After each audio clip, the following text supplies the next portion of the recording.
આગળ સમાચારમાં વાત કરીએ તો મહત્વપૂર્ણ સમાચાર સામે આવી રહ્યા છે। મહત્વના સમાચાર સામે આવી રહ્યા છે। કહી શકાય કે બાબુ નસીતે આક્ષેપ કર્યા બાદ જયેશ રાદડિયાનો કહી શકાય કે બાબુ નસીતને જવાબ આપવો જરૂરી નથી। પ્રેસ કોન્ફરન્સમાં આ નિવેદન સામે આવ્યું, મેં મારી પાર્ટી વિરુદ્ધ કોઈ કામ કર્યું નથી તેવું જયેશ રાદડિયાનું નિવેદન સામે આવ્યું છે। ભાજપના ઉમેદવારો માટે મેં પ્રચાર કર્યો।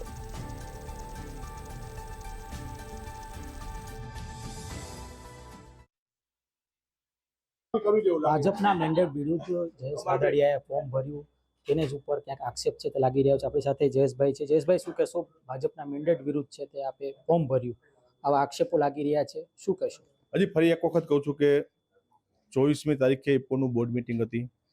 આ સંસ્થાની ચૂંટણી આખા દેશ લેવલની સંસ્થા છે। આખા દેશમાંથી અલગ અલગ રાજ્યમાંથી એક પ્રતિનિધિત્વ આ સંસ્થાની અંદર આવતા હોય છે। એટલે આખા દેશની ચૂંટણીમાં એક સાથે ફોર્મ ભર્યા હોય તો 24મી તારીખે પહેલું ફોર્મ ભરેલું હતું, એટલે બીજી કે વાત આવે છે? ખાસ તો બાબુ નસીબ તરફથી એક આક્ષેપ એવો લાગી રહ્યો છે કે તેમના વિરુદ્ધ છે તે કાર્યવાહી થઈ છે, પણ હવે જે 113 જે મતદારો છે તેમના વિરુદ્ધ પણ હવે કાર્યવાહી થવી જોઈએ।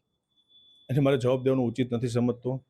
એ કહેવાતા સહકારી નેતા, એને ક્યારેય કોઈ ખેડૂતોનું હિત જોયું નથી, કોઈ સંસ્થાનું હિત જોયું નથી।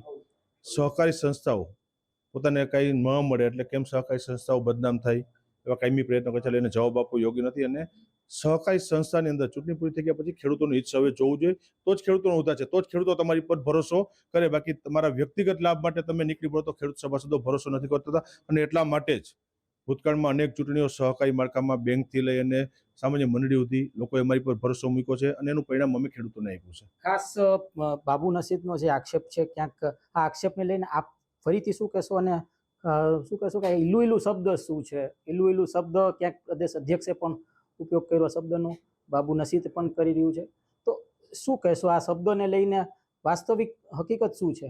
હું ભારતીય જનતા પાર્ટીનો કાર્યકર્તા ધારાસભ્ય છું, અને ઇફકોની અંદર જીત થઈ છે તો ભારતીય જનતા પાર્ટીની જીત થઈ છે। એટલે ભાઈ કહેવાતા સહકારી આગેવાન રાજકોટના, એને હું કહું છું કે જવાબ આપવાનું ઉચિત નથી સમજતો। ચોક્કસથી આ હતા આપણી સાથે જયેશભાઈ રાદડિયા કે જે કહી રહ્યા છે કે જે આક્ષેપો તેમના સામે લાગ્યા છે તેમની સામે પ્રતિક્રિયા આપવા તે ઉચિત નથી માનતા। હાલ તેમના તરફથી જે ખેડૂતો માટે જે કામ થાય છે તે ખૂબ જ સારા કામ થાય છે, અને તેને જ લઈને અત્યારે ક્યાંક ખેડૂતો પણ અત્યારે સકારાત્મક ભૂમિકાથી તેઓ, અને ખાસ તો સહકારી આગેવાનોએ જે ઇફકોમાં તેઓને જે મત છે તે આપ્યા છે। કેમેરા પર્સન લલિત વ્યાસ સાથે ધ્રુવ કુંડેલ, રાજકોટ।